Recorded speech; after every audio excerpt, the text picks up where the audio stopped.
There we go.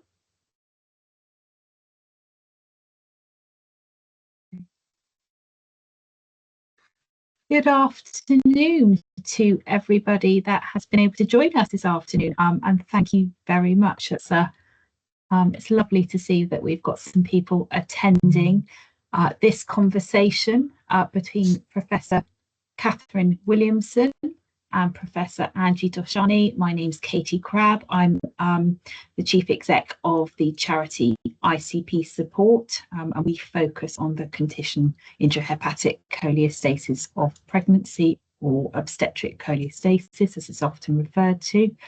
I think we probably should dive straight in, but I think it's just worth saying that this webinar has come about as a part of a collaboration between us as a charity and the app, the Janam App, which is a fabulous innovation focused on making pregnancy healthcare more accessible to women of a South Asian background, which is fantastic. And we've got a specific interest in that because obviously ICP, women of a South Asian background have a high incidence of having ICP, which I'm sure will be explored further within this webinar. So I'm going to hand over to our fabulous presenters today, who I'm sure maybe will give a bit more of an introduction and then allow us to hear a little bit more about the condition and its impact and what we can do to help and support women from a South Asian background. We do have some slides and they have been translated into Hindi, roughly translated, but it's obviously not our first language. So I think just note that we will do our best where we can to make sure we've got that right, people. Thank you. So I will hand over.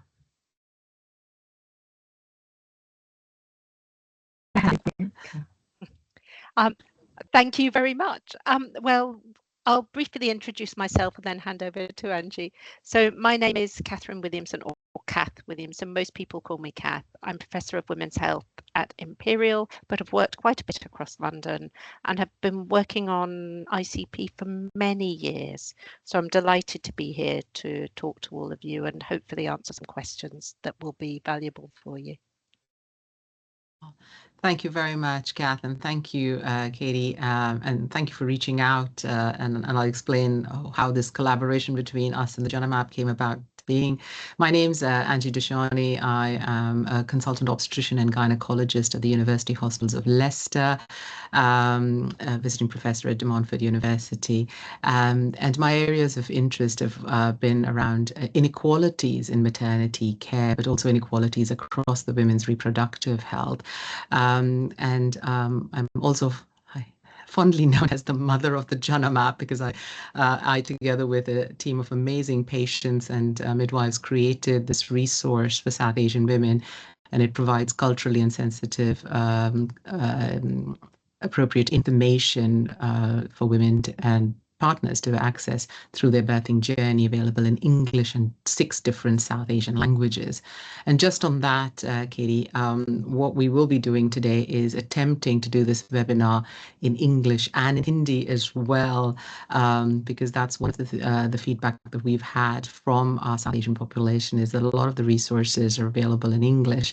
And as we've appreciated with the translation, that sometimes it's not 100% accurate. So I'm going to have a go at speaking or interpreting what Kath and I say into understandable Hindi. So my apologies for the audience if it's not perfect, but you know, please do send us your feedback. But the idea is that this is an important topic and we really want to reach out to as many women and birthing people as possible. And I'm absolutely delighted to be sharing the next hour with Professor Williamson, who's done amazing work in this area. So if we kick off with a very basic question, tell us, Kath, what exactly is intrahepatic cholestasis of pregnancy, or in, you know, as we describe to the patients when we see them and when we make the diagnosis as obstetric cholestasis. So Professor Williamson अब आपको बताएंगी कि obstetric cholestasis या intrahepatic cholestasis of pregnancy क्या होती है? Obstetric cholestasis or intrahepatic cholestasis of pregnancy is the commonest liver disorder of pregnancy.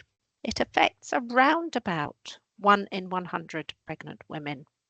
And they're usually first aware of itching if they have the condition. This is an itch without a rash.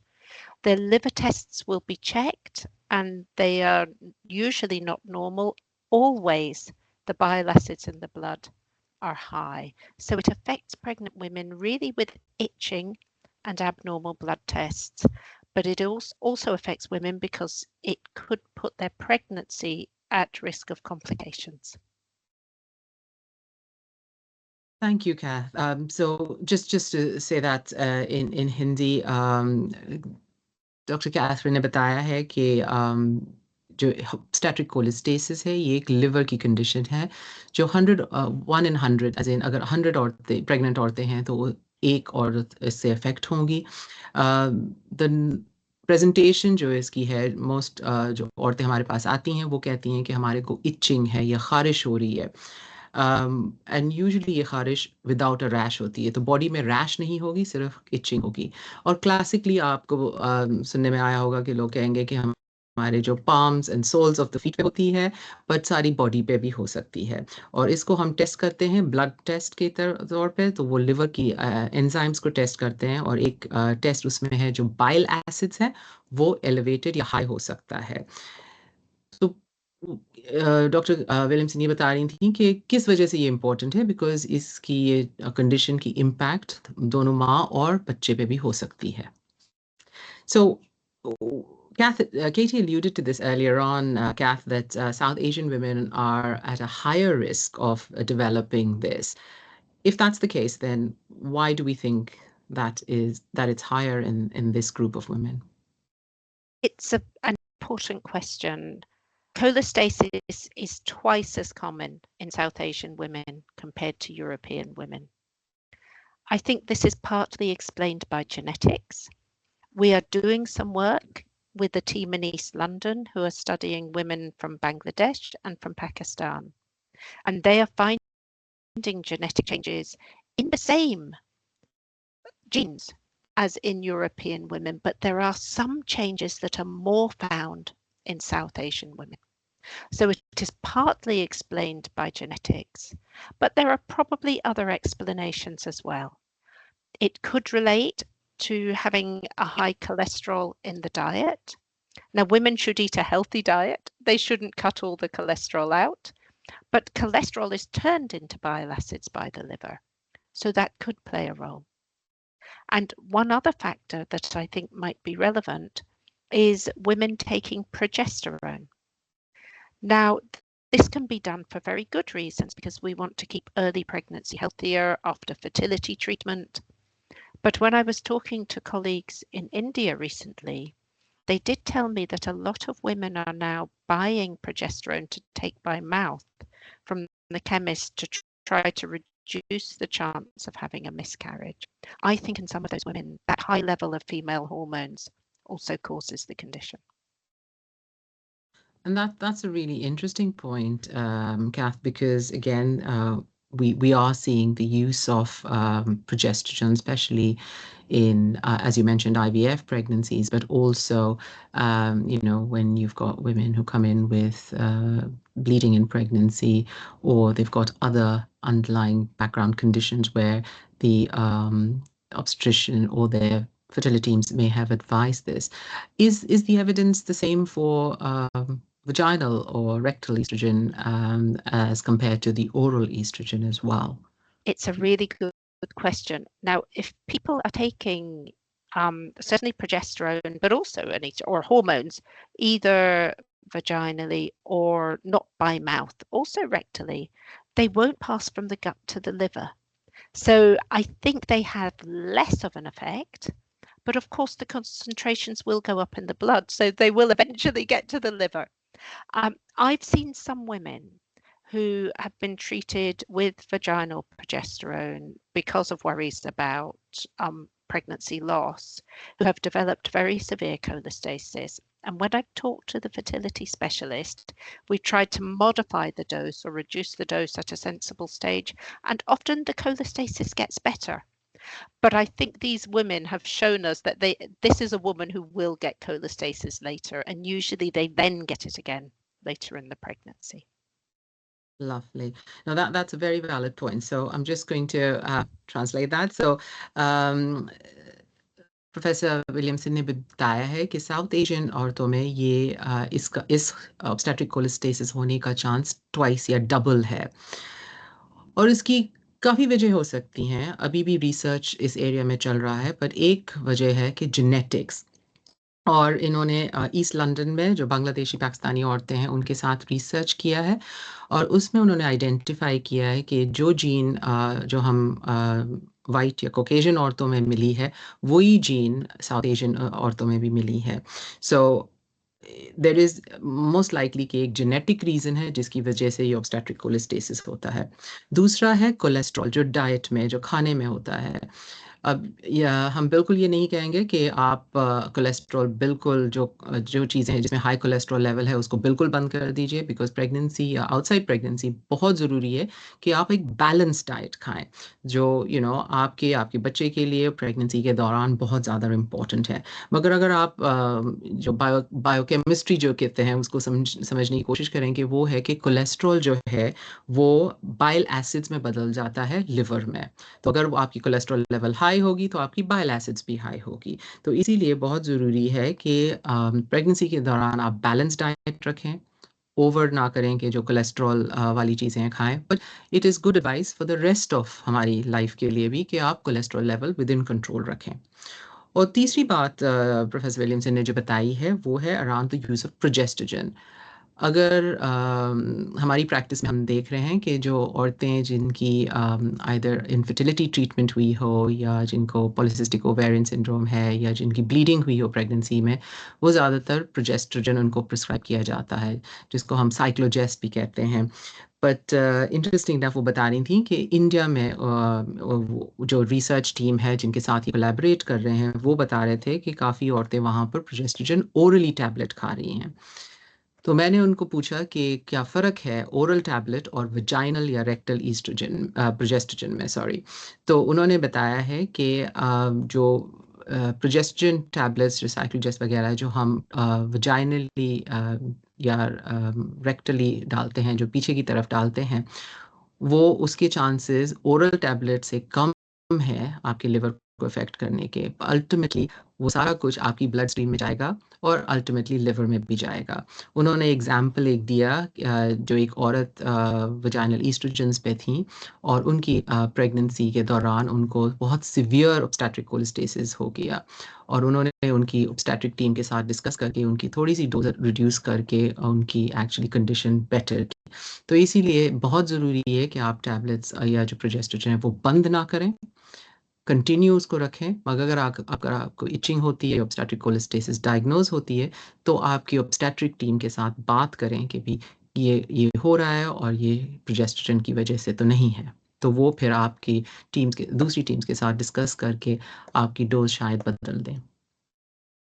Right, so tell us a little bit more about the signs and symptoms. So what is, you already mentioned that it's an itch without a rash, but itching is quite common, Kath, in pregnancy. So how does the patient differentiate between what is known as the normal itch of pregnancy versus, oh my God, this could be obstetric cholestasis?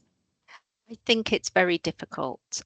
About 1 in 5 women has itch in pregnancy, and much less than that, about 1 in 100 has cholestasis. So maybe you should, as the infographic says there, you should not ignore itch, because maybe the itch, you cannot tell whether itch is what people would call a bit of normal itch. If there is itch, there could be cholestasis. I have seen women with terrible itch where they cannot sleep, it affects their mood, really awful, with not such abnormal blood tests and bile acids. I've seen other women with very high bile acids and no itch. So it is very difficult to know from this how severe the itch is whether this is cholestasis. So the important message, if you have an itch without an obvious rash, you should have a health professional check your blood tests. I would say, I say without a rash, but women often get a rash from scratching. So they can have scratch marks and even changes in the skin that look like a rash that are caused by the itching. But most health professionals will know how to recognize that. Do you want to translate this before we talk about other symptoms and signs? I think that would be great, Kath. And I think that's a really, really valid point because, again, as you mentioned, that itching is quite common in pregnancy. You know, it is not uncommon also to have a rash in pregnancy as well. And sometimes it can be very difficult to differentiate which one it is. So, Professor Williamson ने बताया कि जो common symptoms हैं obstetric cholestasis के हैं वो itching है या खारिश होना. Now, हर 5 औरतें जो प्रेग्नेंट होगी एक को इचिंग प्रेगनेंसी में होगी, मगर हमने पहले बताया था कि obstetric cholestasis 1 in 100 होती है, तो 100 औरतों में एक को obstetric cholestasis होती है. अब ये नहीं है कि obstetric cholestasis की जो इचिंग या खारिश है वो नॉर्मल इच से अलग होगी, मगर इम्पॉर्टेंट मैसेज ये है, वो कह रही हैं कि इग्नोर ना करें अगर आपको इचिंग हो रही है और वो जो सिंपल मेजर से नहीं सॉर्ट आउट होती हैं, बिकॉज इचिंग जो है वो काफ़ी यू नो जो प्रेग्नेंट औरतें हैं जिनको इचिंग हुई है प्रेगनेंसी में, पहले वो आपको बताएंगी कि बहुत ज़्यादा उनकी लाइफस्टाइल पे इफ़ेक्ट होता है, वो सो नहीं सकती हैं रात को, उनके मूड अफेक्ट होता है और कभी कभार तो इचिंग इतनी सिवियर होती है कि वो स्किन रैश भी बन जाती है वहाँ पर और ब्लीडिंग भी हो सकती है जहाँ पर वो उन्होंने इच किया हुआ है. तो इट्स रियली रियली इम्पॉर्टेंट. अब थोड़ी बात हम बात करेंगे कि टेस्ट कैसे करना है, बट ज़रूरी नहीं है अगर आपके बाइल एसिड्स जो हैं वो हाई हों इसका मतलब है कि आपकी इचिंग वर्स होगी.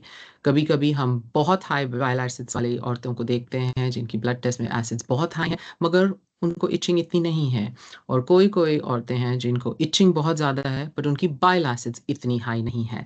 तो इसमें बहुत ज़्यादा कोरिलेशन नहीं है कि आपका ब्लड टेस्ट हाई है तो आपकी इचिंग ज़्यादा हाई होगी. तो बहुत ज़्यादा इंपॉर्टेंट है कि अगर आपको इचिंग होती है तो प्लीज़ उसको इग्नोर ना करें और आपके जो हेल्थ प्रोफेशनल हैं, चाहे वो मिडवाइफ हो, ऑब्स्टेट्रिशियन हो या जीपी हो, उनको दिखाएं. बिकॉज अगर आपके पास इचिंग है रैश के साथ या विदाउट द रैश, बहुत ज़रूरी है कि हम आपका चेक करें, आपका लिवर चेक करें कि देखें ब्लड टेस्ट क्या बता रहा है अगर आपको ऑब्स्टेट्रिक कोलेस्टेसिस है कि नहीं. Another point about the itch is people often say the itch of cholestasis is on the palms of the hands and the soles of the feet, but it can be anywhere. So although more commonly people feel it on the hands and feet, I have had people who only feel it on their breasts or only feel it on their abdomen, and it is still cholestasis. So there is no rule. It could be anywhere.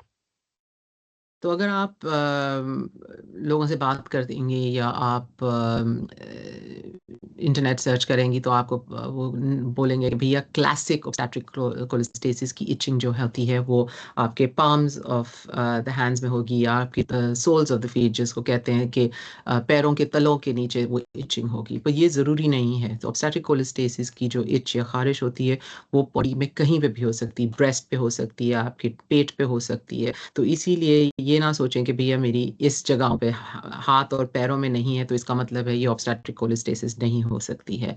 तो bottom line ये है कि अगर आपको etching हो रही है जो सिंपल मेजर से नहीं सॉर्ट आउट हो रही है तो प्लीज़ आपके हेल्थ प्रोफेशनल से आप बात करें. I think your translation is very impressive. I can understand a lot of it, I think, as I listen. The other thing that women should be aware of, that they will see, a lot of women have dark urine. And many women say to me, my midwife was saying you must drink more, but I was drinking a lot. I think cholestasis causes the urine to be dark in most women. And some women will have pale feces and it can be difficult to flush.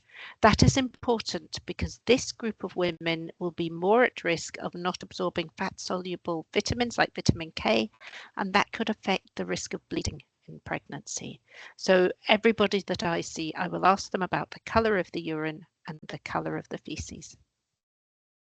That's a really important point, and I'll be honest with you, Kath, we don't always ask those questions when we see those patients. It's not routine, so that's a really important takeaway for healthcare professionals as well. Professor Williamson ये बता रही हैं कि हमने etching की बात की है, पर दूसरी एक चीज़ जो ऑब्स्टेट्रिक कोलिस्टेसिस में हो सकती है वो है आपके पेशाब और यूरिन का कलर बदलना। तो जब ऑब्स्टेट्रिक कोलिस्टेसिस होती है तो यूरिन का कलर बहुत डार्क हो जाता है। नाउ कभी कभी मिडवाइफ कहेंगी कि भैया आप ज़्यादा पानी पियो बिकॉज कॉन्सेंट्रेटेड यूरिन है, बट अगर आपकी इचिंग है और आपकी यूरिन डार्क है तो ये सोचना चाहिए कि भैया ऑब्स्टेट्रिक कोलिस्टेसिस तो नहीं है। दूसरा ये है कि आपकी जो टट्टी जो है स्टूल्स जो हैं वो पेल हो जाएंगे, तो उनका जो कलर है वो लाइटर हो जाएगा, और फ्लश करते समय आप नोटिस करेंगे कि वो आसानी से फ्लश नहीं होता है टॉयलेट में। तो वो again part of the obstetric कोलिस्टेसिस की वजह से है, और ये इसकी वजह से होता है जो आपकी जो फैट है वो सही तरह से अब्जॉर्ब नहीं हो रही है आपकी बॉडी में।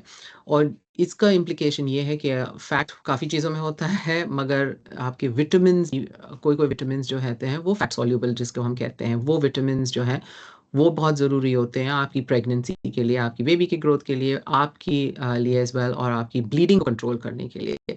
तो अगर वो आपकी बॉडी में अब्जॉर्ब नहीं हो रहे हैं बिकॉज ऑफ ऑब्स्टेट्रिक कोलिस्टेसिस, वो ज़रूरी है कि हम आपको दूसरी तरह से वो विटामिन दें। बट इट्स इम्पॉर्टेंट, तीन चीज़ें आप, एक तो इचिंग है, अगर आपकी यूरिन डार्क हो रही है और आपकी जो स्टूल है वो लाइट हो रही है, वो सारा इंडिकेट कर रहा है कि आपको शायद ऑब्स्टेट्रिक कोलिस्टेसिस है। And the final thing I will say in terms of what the mother will notice in herself, this is rare, but very occasionally a mother will see that her skin looks more yellow or her eyes look more yellow. And that is if she is developing one liver test higher, which is the bilirubin, jaundice. It's very rare for women with cholestasis in pregnancy to have jaundice. I would say 5 in 100. But sometimes women will see this, and they also have to remember, and health professionals have to remember, if she does not have jaundice, that does not mean she does not have cholestasis. And I think that, and that's a very valid point, because I can probably count on a handful the number of jaundice pregnant women I have seen in my career.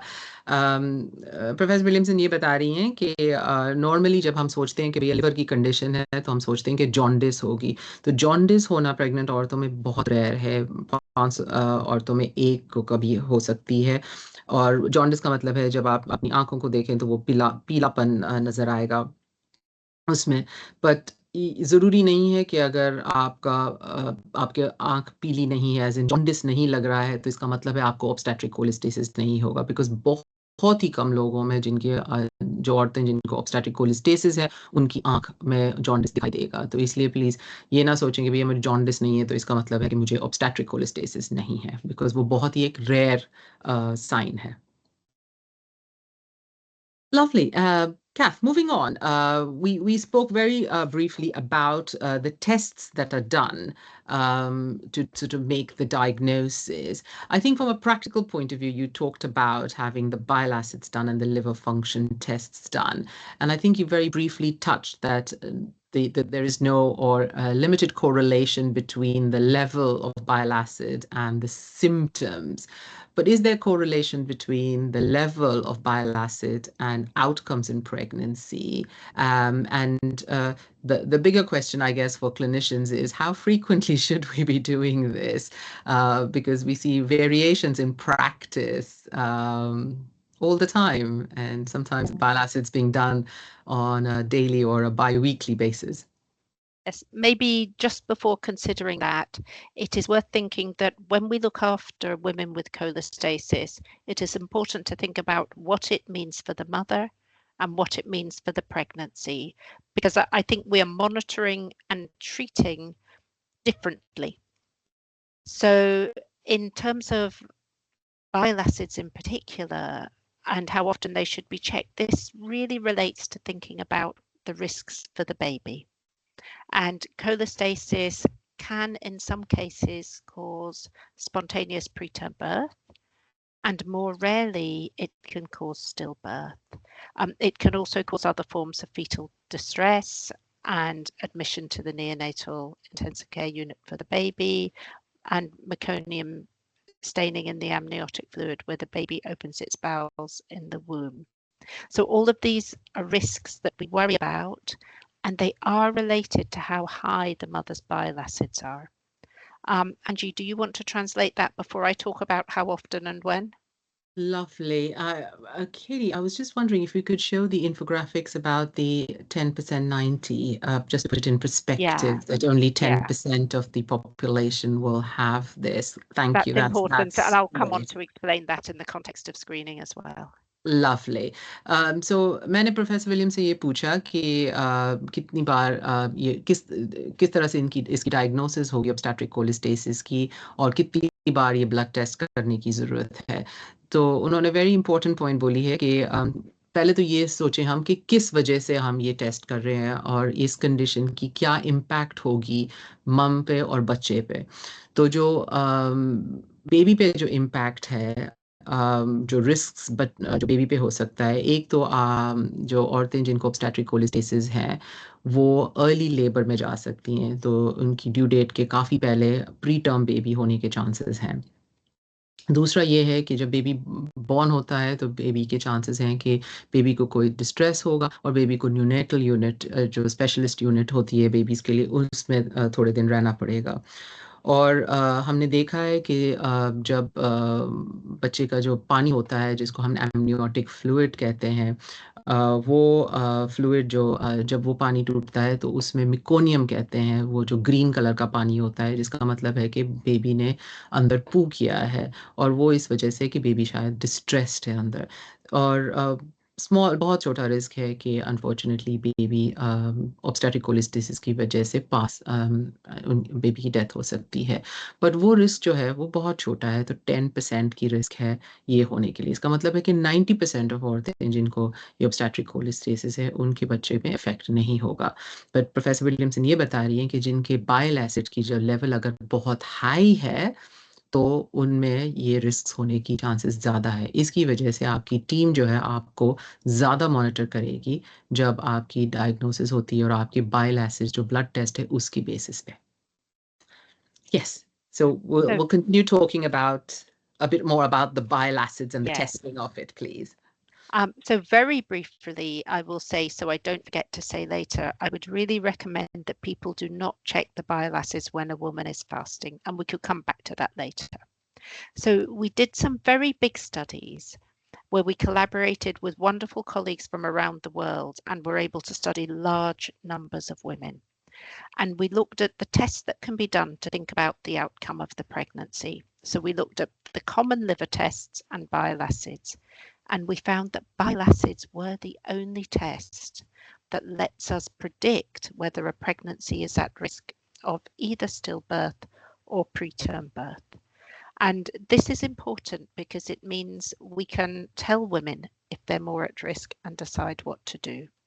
So only 1 in 10% of women have bile acids that are so high that we worry about stillbirth. And that's when they go over a concentration that is said to be 100 micromoles per litre. But for that 1 in 10 women, it's very important to know, and the risk seems to go up at about 35 to 36 weeks of pregnancy. So now all the international guidelines are recommending considering delivery at 35 to 36 weeks because the risk goes up 10 times of stillbirth in that group. But the good news is for 90% of women, we can reassure them that they do not appear to be at increased risk. So it is a useful test. In the same way for spontaneous preterm birth, the risk seems to go up over a level of 40 micromoles per litre.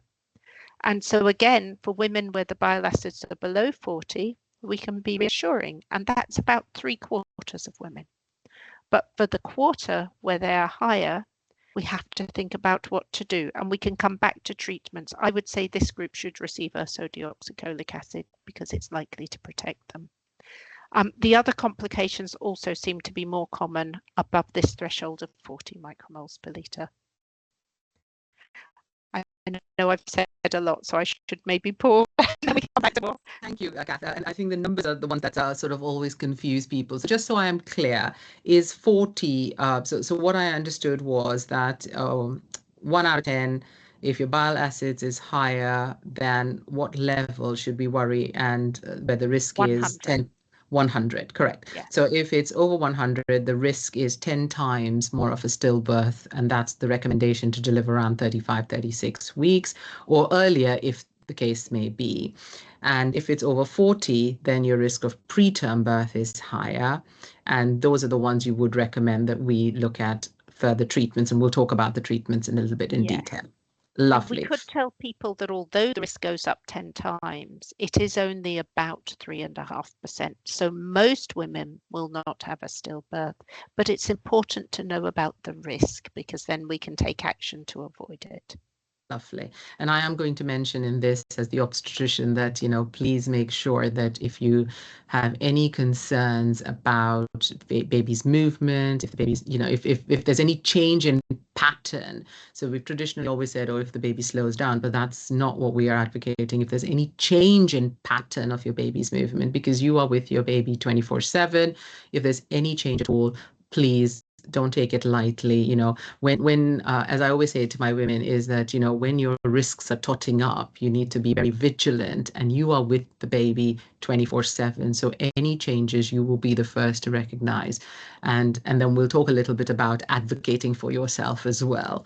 So I'm just going to translate a bit of that. And so we talked about, Professor Williamson ने बताया है कि bile acids एक test है जो हम so जब आपको डायग्नोसिस जब आप आएंगे इचिंग के साथ या दूसरी जो अगर सस्पिशन है कि obstetric cholestasis है तो आपके ब्लड टेस्ट करेंगे.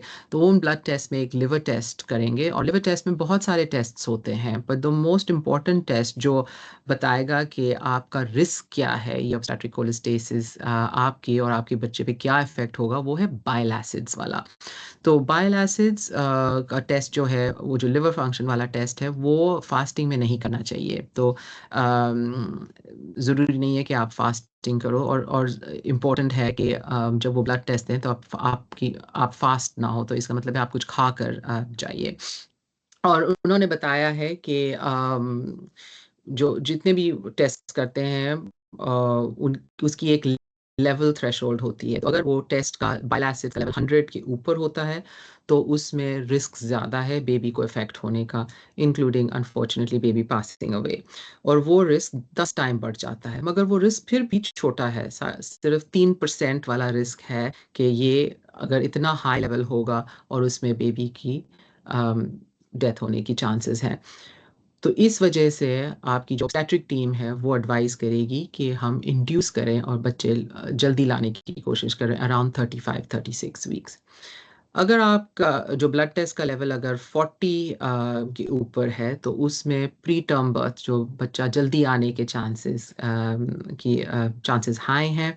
और उस वाले पेशेंट्स जो 40 के ऊपर वाले पेशेंट्स हैं उनको हम एक्स्ट्रा ट्रीटमेंट देंगे, और वो प्रोफेसर विलियमसन थोड़ी देर के बाद बात करेंगी उसके बारे में कि क्या क्या ट्रीटमेंट्स अवेलेबल है. तो I think most important thing ये है कि अगर आप को obstetric cholestasis डायग्नोस हुई है या आपको नहीं हुई है और आप इचिंग के साथ प्रेजेंट हुई हैं, अगर आपको कोई भी चेंज ऑफ बेबी मूवमेंट में आपको फील होती है, जैसे आपका बेबी ज़्यादा मूव हो रहा है या कम मूव हो रहा है, कोई भी चेंज इन पैटर्न, अगर आपको पता है आप अपने बच्चे के साथ 24/7 है, अगर कोई भी चेंज ऑफ पैटर्न होती है तो please as a matter of urgency आप हॉस्पिटल आएँ, उनको बताएं कि मुझे इचिंग हो रही है, मुझे obstetric cholestasis है और मेरी बेबी का पैटर्न चेंज हुआ है, बिकॉज वो बहुत ज़्यादा इम्पोर्टेंट है. तो हम आपकी बेबी का टेस्ट कर सकते हैं टू मेक श्योर कि आपका बेबी डिस्ट्रेस में नहीं है. Lovely. Is there anything further in the testing in regards to the frequency or any other? Well, I'll quickly mention frequency of bile acids, and then we should consider other tests as well. Yes. In terms of bile acids, I think the really important time is from when somebody is first diagnosed, which is often about 30 to 32 weeks, until 35 weeks, when we really want to know, do we need to change our strategy to consider delivering earlier? So I would do it at usually weekly. If I'm very worried about someone, I might do it more often. And then depending what the bile acids are, from 35 weeks, we need to keep checking in case they change, because they can keep going up. So I would say from the time of diagnosis at least weekly, but once they have been shown to be above 100, they don't really need to be done again, because you know the woman has become one of the high risk group. And in the study that we published about this, we did show that it is the highest one in the whole pregnancy, not necessarily the last one before delivery, that predicts the risk of stillbirth. So I would say usually that is how often. Sometimes we will do them twice a week if we're very worried. And that's a really important point that you mentioned about the highest one, not the last one, because I think it's really important to understand that there is variations in the bile acid levels as well. And I guess sometimes we get into this false reassurance, especially if you started ERSA, that, oh, the patients got better because the bile acids have now started to come down. So I guess what I'm hearing you say is that it's actually, if you've hit the 100, the risk is there. Yes. And if subsequent tests are down, that doesn't mean the risk has completely gone away. Yes, and it might be helpful for any health professional who is listening to know that one way I think about this, through the whole pregnancy, the baby will be exposed to bile acids from the mother's blood, which will cross the placenta. So they will accumulate in the baby's gut, most likely. And then if anything causes a stimulus for the baby to pass the meconium into the amniotic fluid, then suddenly all of these accumulated bile acids the baby can be exposed to, even if the latest one happens to be a bit lower. So that might be a helpful explanation for people. Absolutely. So let me just translate that. So मैंने professor William से पूछा कि कितनी बार ये blood test करना ज़रूरी है, तो उन्होंने कहा कि यूजुअली 30-32 वीक्स के दौरान यूजुअली डायग्नोसिस होती है, और उनकी एडवाइस ये है कि आपकी जो हेल्थ केयर प्रोफेशनल्स हैं, जो आपकी ऑब्स्टेट्रिशियन मिडवाइफ है, वो हर हफ्ते एवरी वीक ये ब्लड टेस्ट करेंगी आपके लिए। अगर ब्लड रिजल्ट बहुत हाई हैं तो कभी कभार हफ्ते में 2 मरतबा भी ये ब्लड टेस्ट कर सकते हैं, बट नॉर्मली वीकली करेंगी, और वो अप टू 35 वीक्स, इसलिए बिकॉज 35 वीक्स तक अगर आप बहुत ज़्यादा हाई लेवल्स, जैसे मैंने पहले बताया है, तो वो फिर डिलीवरी की प्लानिंग करना शुरू करेंगी। सो उसके बाद भी वो ब्लड टेस्ट करते रहेंगे, बिकॉज ऑब्वियसली ब्लड टेस्ट ऊपर जा सकता है। मगर वो कह रही हैं कि अगर ब्लड रिजल्ट्स 100 के ऊपर जाता है तो हमें पता है कि वो हाई रिस्क है, तो उसके बाद दोबारा करने की ज़रूरत नहीं है। पर उन्होंने बड़ी इंपॉर्टेंट बात बोली है कि हम लास्ट रिजल्ट्स पे बेसिस नहीं करते हैं, हम हाईएस्ट रिजल्ट्स पे बेसिस करते हैं। तो सपोज आपका ब्लड रिजल्ट्स 32 वीक्स पे 100 के ऊपर था, और उसके बाद 34 वीक्स पे 80 चला गया है या 60 चला गया है, हम स्टिल वो 100 के ऊपर अपना डिसीजन बेस करेंगे, बिकॉज हमें पता है, जो इतनी स्टडीज़ हुई हैं, कि ऊपर नीचे वो ब्लड टेस्ट हो सकता है, बट एक बार अगर वो ब्लड टेस्ट हाई हुआ है तो इसका मतलब है कि वो रिस्क हमेशा रहेगा। इसलिए बहुत ज़रूरी है कि हम आपकी प्रेगनेंसी प्लान करें। और मैंने इनसे पूछा कि भी किस वजह से हम इतनी फ्रीक्वेंसी पे कर रहे हैं। उन्होंने कहा कि बिकॉज़ ये जो बाइल एसिड है, वो आपके बच्चे के प्लेसेंटा के थ्रू, जो आपका प्लेसेंटा होता है, उसके थ्रू बच्चे तक पहुंचता है, और वो बच्चे की गट इंटेस्टाइन्स में रहता है। तो जब बच्चा डिस्ट्रेस्ड होता है, पहले मैंने आपको बताया था कि मेकोनियम या बच्चा पानी में पू करता है, तो वो फिर आपकी जब बेबी डिस्ट्रेस्ड होता है, तो वो सारा वो जो बाइल एसिड्स गट में जो बैठा है, वो सारा पू की तौर पे निकलता है, और उसकी वजह से आपके बच्चे को रिस्क हो सकता है। तो इसलिए ज़रूरी है कि अगर एक बार वो ब्लड टेस्ट हाई है, इसका मतलब हाई है, और वो रिस्क रहेगा, और आपकी टीम जो है वो आपके साथ वर्क करेगी ये डिसाइड करने के लिए कि कब बेस्ट टाइम है आपकी डिलीवरी का। So should we briefly consider the other tests? Let's do that. And I think that's, yeah. I think they're really of relevance to the mother's health. So the bile acids themselves are not of so much importance to the health of the mother in the short term in the pregnancy, but it would be important to also check other liver tests, because some women will have normal tests, but some could have quite marked abnormalities. And if the liver transaminases, ALT, AST, become particularly high, or if they become jaundiced, it's important to think about whether the liver is working well.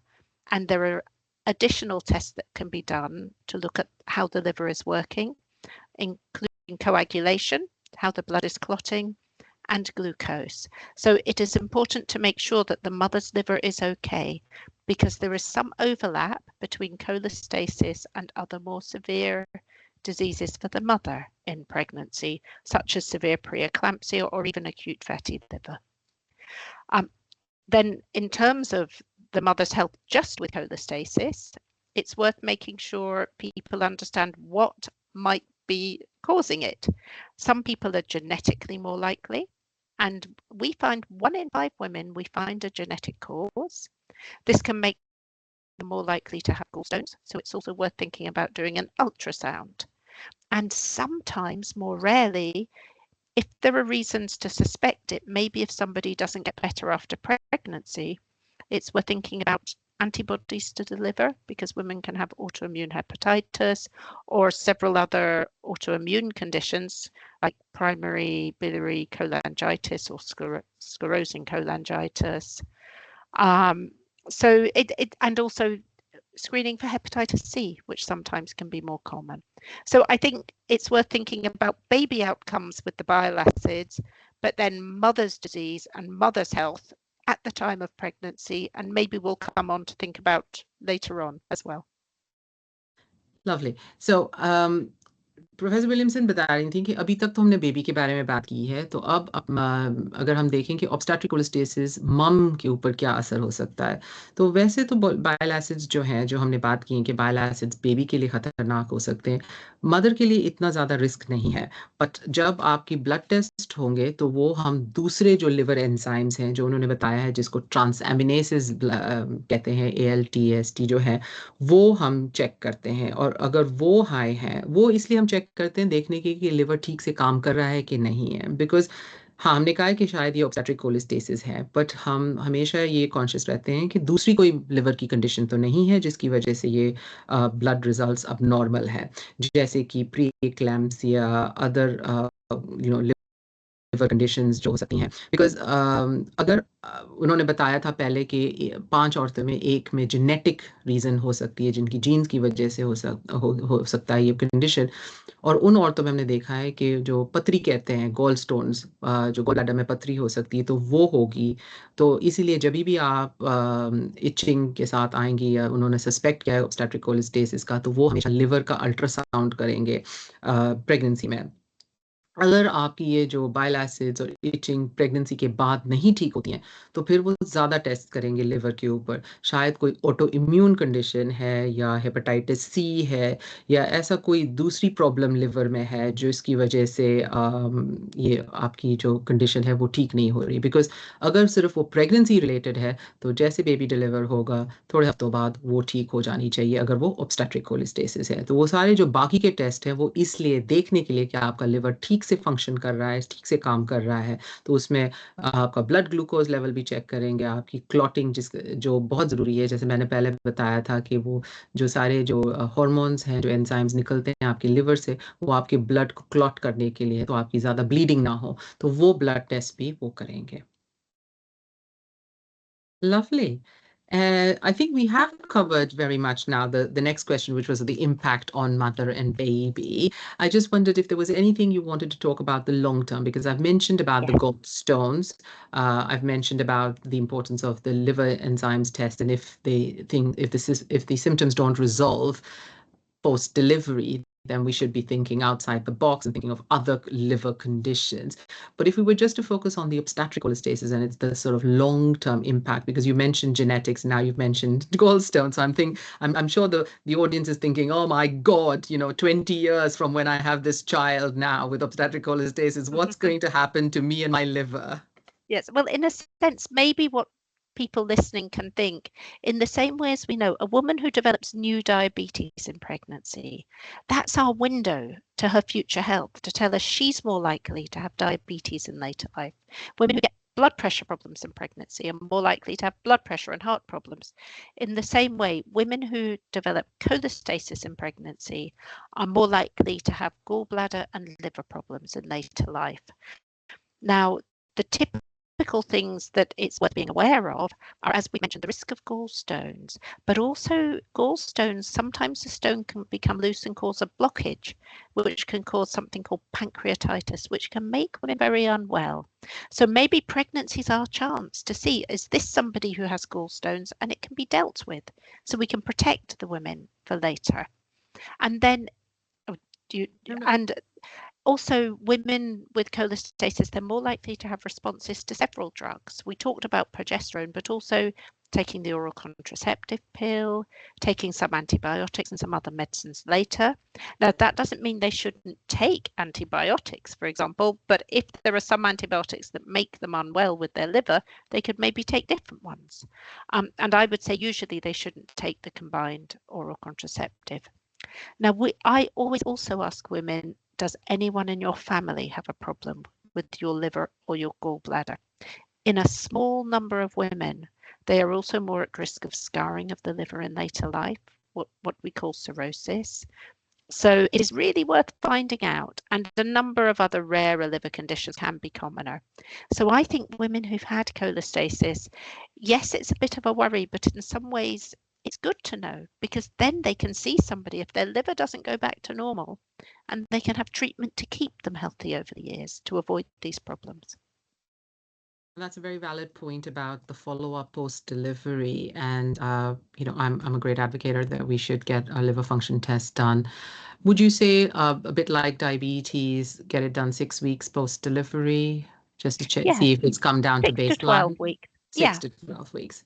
Lovely. And if there's a worry, they can contact someone like me. I'd be happy to see them. We'll try to get to the bottom of it and make sure they have appropriate follow-up. Perfect. Now that's really great. So Professor Williamson कह रही थी कि obstetric cholestasis pregnancy में एक opportunity है. इसको इस तरह से हम देखेंगे rather than oh my god ये मुझे हो गया और इसकी क्या risk है. जिस तरह से जैसे diabetes in pregnancy हमें पता है because अब काफ़ी time से हम studies कर रहे हैं उस पर ये पता है कि आपकी risk ज़्यादा है later on in life जब आप 40-50 years की हैं कि आपको diabetes होने के chances ज़्यादा हैं. जिस तरह से अगर आपको pre-eclampsia hypertension pregnancy में होता है वो अगेन लॉन्ग टर्म आपको हाई रिस्क पे कर देता है कि आपको लेटर लाइफ में आपको हाइपरटेंशन हो. उसी तरह से ऑब्स्टेट्रिक कोलेस्टेसिस अगर हमने पहले बात की है जो गॉल स्टोन जो पथरी आपके गॉल ब्लैडर में हो सकती है तो अगेन आगे जाके वो पथरी आपको प्रॉब्लम्स कॉज कर सकती हैं या लिवर प्रॉब्लम्स हो सकती हैं आगे जाके प्रेगनेंसी आगे जाके आपकी लाइफ में. और वो गॉल स्टोन्स जो हैं वो कभी ब्लॉकेज कर सकते हैं और आपकी जो पाइप है जो पैंक्रियाज जिसको कहते हैं वो पैंक्रियाटाइटिस या इन्फ्लेमेशन ऑफ पैंक्रियाज हो सकता है जो काफ़ी पेनफुल कंडीशन होती है और काफ़ी प्रॉब्लम्स दे सकती है. तो एक्चुअली अगर आपको ऑब्स्टेट्रिक कोलेस्टेसिस होती है प्रेगनेंसी में इट्स अ गुड अपॉर्चुनिटी कि उसको फॉलो अप करें आपके जीपी के थ्रू टू मेक श्योर कि आगे जाके कोई प्रॉब्लम्स तो नहीं है. वो बता रही थी कि बेस्ट है कि 6 to 12 वीक्स 6 या 12 हफ्ते आपकी डिलीवरी के बाद दोबारा से एक ब्लड टेस्ट करें कि देखने के लिए कि आपकी ब्लड नॉर्मल हो चुके हैं कि नहीं. अगर ब्लड टेस्ट नहीं है और अभी भी हाई है तो फिर ज़रूरी है कि इनके जैसे जो स्पेशलिस्ट हैं उनको हम रेफ़र करें तो पता चले कि किस वजह से ये ब्लड टेस्ट अभी तक नॉर्मल नहीं आया है और कोई लिवर में तो प्रॉब्लम नहीं है. उन्होंने फिर आगे जाके ये भी बात की है कि जैसे कॉन्ट्रासेप्टिव पिल होती है वो भी लिवर को अफेक्ट कर सकती है. कोई एंटीबायोटिक्स हैं जो लिवर को अफेक्ट कर सकती हैं. तो इसीलिए ज़रूरी है कि वो लिवर एंजाइम्स बिल्कुल नॉर्मल हो जाएं और आगे जाके कोई प्रॉब्लम्स ना हो. तो अगर आपको ऑब्स्टेट्रिक कोलेस्टेसिस है प्रेगनेंसी के दौरान और उसके बाद अगर आप कंबाइंड पिल पे जाने की सोच रहे हो या कोई एंटीबायोटिक्स पे तो ज़रूरी है कि जीपी को आप बताएं कि मेरी प्रेगनेंसी में ये ऑब्स्टेट्रिक कोलेस्टेसिस हुआ था. उन्होंने एक बड़ी इंपॉर्टेंट बात बोली है कि अबाउट फैमिली हिस्ट्री जो अगर फैमिली में किसी को लिवर प्रॉब्लम है या गॉल ब्लैडर की कंडीशंस हैं तो वो जानना ज़रूरी है. तो इसीलिए अगर आपकी फैमिली में किसी को है तो जब आप प्रेग्नेंट हों तो प्लीज़ ज़रूर बताइएगा कि ये चीज़ें मेरी फैमिली में भी हैं बिकॉज उससे क्या है कि suspicion of gall stone liver cirrhosis हालांकि ये बहुत ही रेयर कंडीशंस हैं बट स्पेशली इन वो छोटी परसेंटेज ऑफ औरतें जिसमें हमारे को नहीं पता है कि किस वजह से उनके हार्मोन्स और enzymes normal blood test normal नहीं हुआ है उसमें बहुत ज़रूरी है ये सारा information. Super. Kath, I'm just really conscious that we are coming up to the last 10 minutes and I was just going to talk a little bit about sort of some of the misconceptions about this sort of itching in the South Asian population. And I've had, the privilege of talking to a lot of women in the community as part of the JanamApp journey, trying to understand the cultural impact of, the information that we have, but also cultural beliefs. And it's really interesting that, some of the women have come back to me and say, oh, well, I've heard that itching is quite normal in pregnancy, and that means I'm going to have a boy. And it goes along with the fact that, if I have heartburn, my baby's going to have a lot of hair. And I just guess what I want to tell the audience is that, it's absolutely fine to have cultural beliefs, but I think it's important also to take a very pragmatic view on this and say that actually the itching is, yes, it's common in pregnancy, but for all of the reasons that we've mentioned, it is important to test out and make sure that it is not obstetric cholestasis or something else that is affecting your liver, and that it's not just purely down to, well, this is a normal pregnancy symptoms. It may well be, as we said, 90% it won't affect the mom or the baby, but in the 10% where we can make a difference, I think it's really important. Yes, I absolutely agree with you. And within the last 10 minutes, I would love to talk about treatment. But related to what you've just said, how can we as health professionals provide culturally sensitive support for women with ICP from South Asian communities? I think that's a really, really important question, Kat, because when we listen to, unfortunately, sometimes sad stories of women who've lost their babies because of obstetric cholestasis, or women that have multiple admissions or attendances to our maternity admissions unit with itching, the common thing that they will tell us is that nobody's listening to me, nobody's actually taking me seriously. I haven't slept for days. I am really distraught with this. And I guess sometimes healthcare professional thinks, well, it's just an itch, there's nothing wrong. And I think one of the things that we do, and I think it's not just with obstetric cholestasis, we need to get better at listening to our patients, but also, like you very beautifully explained, the reasons why we do things, the reason why we're doing a blood test, the reason why, the impact of this bile acid sitting in the baby's guts, and then when it's passed as meconium. I think all of that sort of explaining to people, rather than saying, well, I'm doing a blood test, or I'm going to put you on the monitor. Well, why are you putting me on the monitor? What's the reason? What's the impact? The difficult conversations we have is, well, I need to induce you at 35 weeks or 36 weeks. Well, I don't want to be induced. I don't want to have this baby early. But have I explained the reasons why? And as I mentioned, the little bit of understanding about sort of cultural beliefs and the sort of cultural annotations about, when we use things like jaundice and stuff, the first thing the mom's thinking, oh my God, is my baby going to be okay? And it's sort of reassuring, but actually still giving the right information. Yeah. So well, maybe we could do some work after this webinar to think about how we could work with you. Absolutely. I think that is the way forward. So I'm just going to quickly translate that. तो हम बात कर रहे थे कि जो हमारी challenges हैं, और प्रोफेसर विलियमसन बता रही थी कि किस तरह से हम ये औरतों को सपोर्ट, हम आपको और जो दूसरी औरतें हैं इनको किस तरह से सपोर्ट कर सकते हैं. तो मैं बता रही थी कि हमारी जो अनफॉर्चुनेटली बिगेस्ट कंप्लेंट आती है कि कोई मुझे सुन नहीं रहा. मैं इतनी बार आती हूँ मैटरनिटी एडमिशन्स यूनिट में, मुझे इचिंग हो रही है, मैं रात को सो नहीं सकती, मैं कोई काम नहीं कर सकती, इतनी खारिश हो रही है कि मेरा खून चल रहा है चमड़ी से, और फिर भी कोई मेरी बात नहीं सुन रहा, कोई नहीं समझ रहा.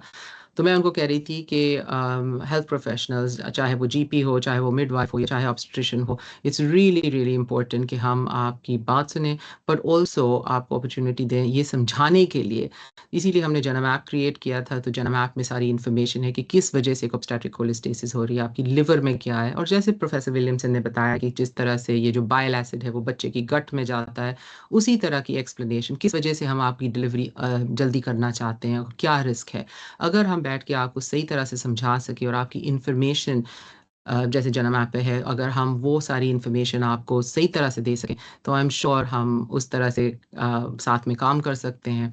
और मैं उनको बता रही थी कि जब मैं जनम ऐप बहुत सारी औरतों से बात कर रही थी, वो कह रहे थे कि इचिंग काफ़ी नॉर्मल है प्रेगनेंसी, पर इचिंग का मतलब है कि मुझे लड़का होने वाला है.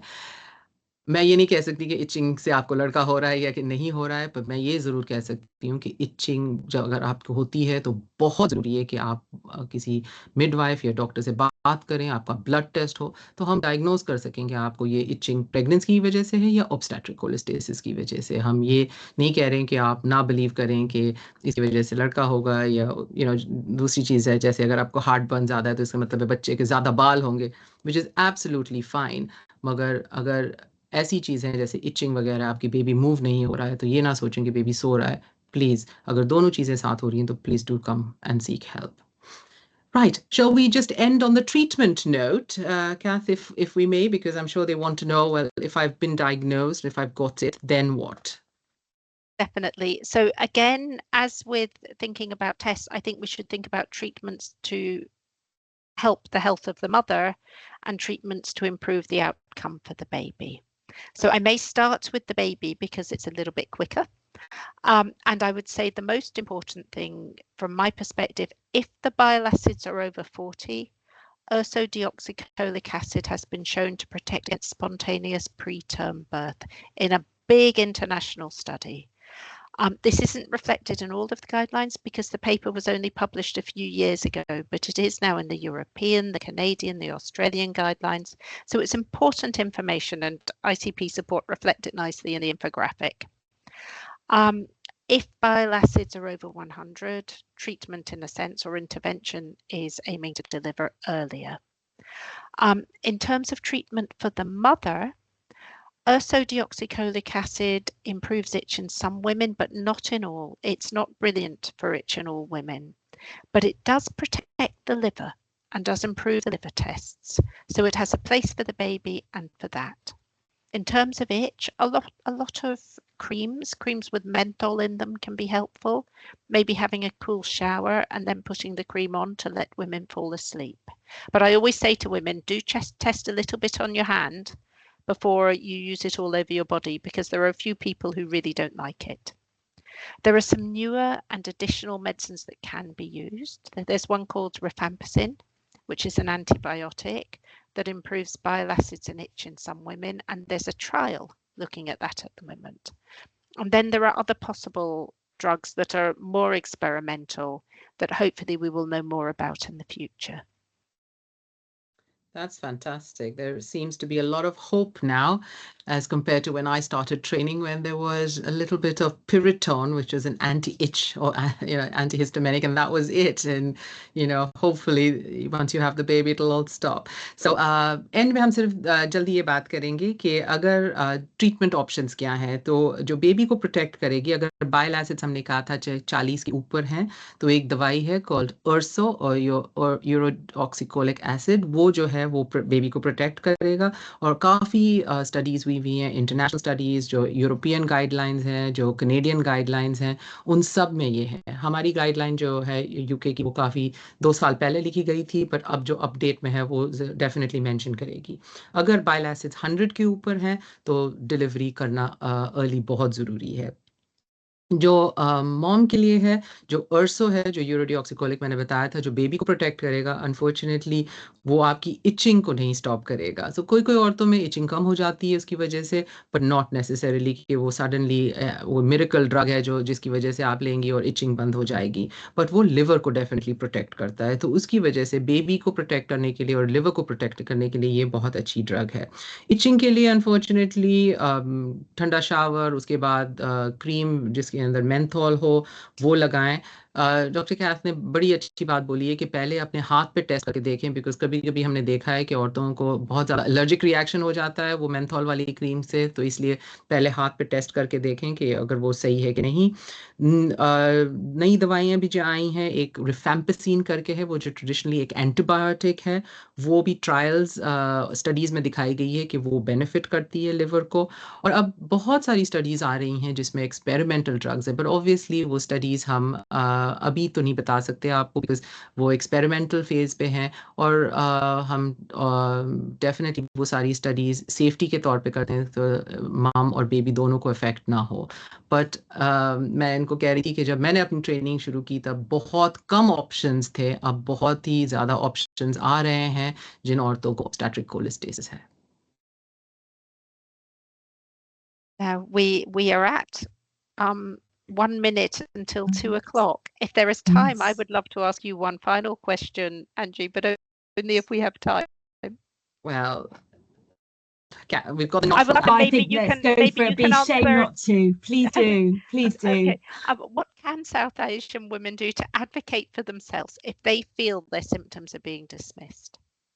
I think that's a really important question, Kath. And I think and this is not just for South Asian women, but I think more so for South Asian women, especially when they have language barriers, and we see a lot of this, is please insist if you have a problem. Please and fobbed off is the wrong word, but please don't be dismissed in any shape or form. If you have a problem and you're not happy with the answer that you're getting, and I'm hopefully sessions like this and with the ICP support that Katie's running, I think it's really important that people are made aware of the condition so that they are empowered to ask the right questions. And that was the aim of the Janam App that we created, but all the information and this webinar today as well. I think the important thing is for people to appreciate and understand that if I've got a problem, unless I am happy with the treatment or if things are getting worse, is to turn around and say, actually, I'm not happy, to come back again. I know it sometimes is quite distressing for people to keep visiting again and again to the maternity admissions unit, but if they're not happy, or if they're not happy with baby movements, as I said, or the itching is getting worse, then please do attend. And if you're not happy with the way the interpreting service is gone, please tell someone that I'm not happy. I don't think I've got the right information through the interpreter. So I think it goes beyond just South Asian women. I think it's really important for every single woman, whether or birthing person, if they're not happy with the treatment or the explanation that's been offered, is to ask for another opinion or to ask to be explained again. So Kath पूछ रही थी कि किस तरह से हम हमारी south Asian औरतों को सपोर्ट कर सकते हैं कि अगर उनको ये प्रॉब्लम होती है। तो मैं उनसे कह रही थी कि जैसे हमने जनम ऐप पे इन्फॉर्मेशन रखी है, जैसे ये वेबिनार हम रन कर रहे हैं, अगर आपके पास नॉलेज और इन्फॉर्मेशन है कि ये भाई ठीक नहीं है और मुझे जो आंसर्स मिल रहे हैं अपनी मिडवाइफ से या हमारी डॉक्टर से वो सही नहीं है, चाहे आप इंटरप्रेटर यूज़ कर रहे हो या नहीं यूज़ कर रहे हो, प्लीज़ इंसिस्ट करें कि ये बिल्कुल ठीक नहीं है और मुझे कोई ना कोई सोल्यूशन चाहिए। बहुत ज़रूरी है कि आप अपने डॉक्टर या मिडवाइफ को बताएं और उनसे पूछें और आपकी जो प्रॉब्लम्स हैं वो डिस्कस करें। बिकॉज़ अगर आप एक्सेप्ट कर लेते हैं कि भैया ठीक है और कुछ नहीं हो सकता, मगर आपको प्रॉब्लम फिर भी है, जैसे बेबी मूव नहीं हो रहा है या आपकी जो इचिंग है वो वर्स हो रही है, तो प्लीज़ दोबारा से MAU आएँ, दोबारा से अपनी मिडवाइफ से बात करें। Wow, what a huge amount of information that's been packed into an hour. And we have come to the end of that hour. So I think I just wanted to say, was there any final thoughts from either Professor Williamson or Professor Doshani before we end this webinar? Well, no. Very briefly, thank you so much to ICP Support and to Angie and the Janam App for providing this amazing resource. And for those of you listening, trust your instincts. If you believe you have ICP, go and tell your health professionals. Use ICP Support. The resources are fantastic. There are really good guidelines to help you have good management. Thank you. I just want to reiterate that, Kath. Thank you so much for joining us on this webinar today. I think as a clinician who's been doing this for a long while, I've learned loads, so I'm sure the people listening, and I would really look forward to working with you further, especially in this area of ethnicity, because as we've demonstrated that these women are 2 times more likely.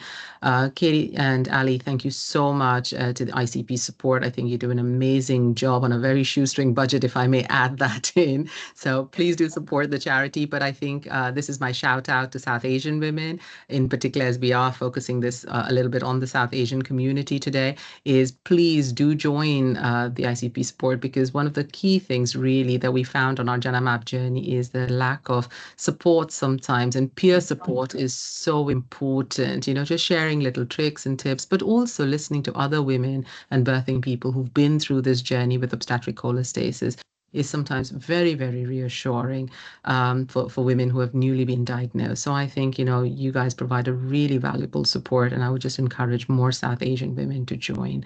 So I'll do that last bit in Hindi, is to say, please, agar aap जानते हो किसी को, या अगर आप की diagnosis हुई हो ऑब्स्टेट्रिक कोलेस्टेसिस के साथ या आईसीपी के साथ, प्लीज़ आईसीपी सपोर्ट को ज्वाइन करें, बिकॉज बहुत ज़रूरी है कि हमारे पास दूसरी साउथ एशियन वुमेन हो जो हमारी औरतों को सपोर्ट कर सकें, स्पेशली अगर आपको ऑलरेडी ये प्रॉब्लम हो चुकी है, बिकॉज अनफॉर्चुनेटली एक बार ऑब्स्टेट्रिक कोलेस्टेसिस होने का मतलब ये है कि दोबारा दूसरी प्रेगनेंसी में होने के चांसेस ज़्यादा होते हैं, तो इसलिए एक सपोर्ट नेटवर्क बनाना बहुत ज़रूरी है. Thank you so much everyone for your time.